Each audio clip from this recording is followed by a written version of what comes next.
C'est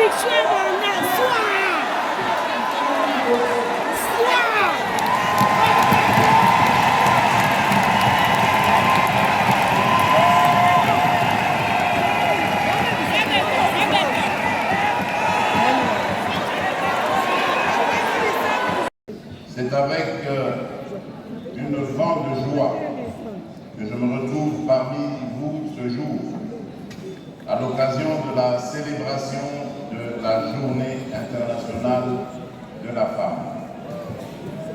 J'aimerais avant toute chose réitérer par ma présence mon attachement sans réserve au respect des droits de la femme.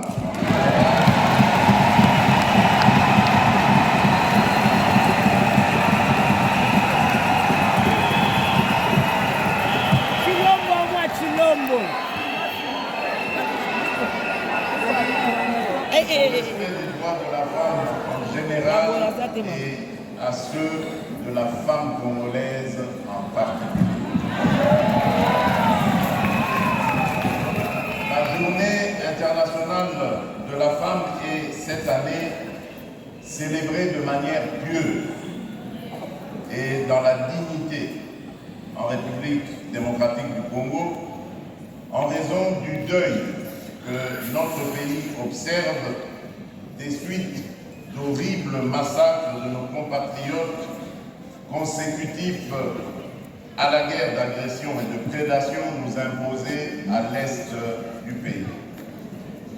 Comme vous le savez, l'agression dont nous faisons l'objet a un impact négatif majeur sur les populations civiles, particulièrement auprès des femmes et des enfants qui sont les plus exposés aux viols et autres violations les plus graves des droits de l'homme.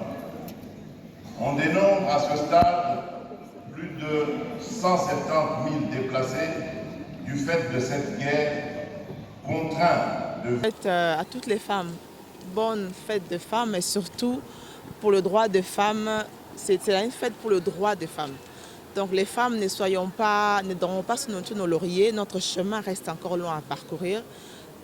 Essayons de travailler sérieusement pour ces élections, pour que nous puissions avoir nos droits, pour que nous puissions être représentatifs. Nous avons un chef de l'État qui est le champion de la masculinité positive, qui a fait beaucoup de progrès au niveau de la place de la femme dans ces pays. C'est à nous maintenant de saisir ça et de voter femme. Femme, voter femme. C'est ça le message.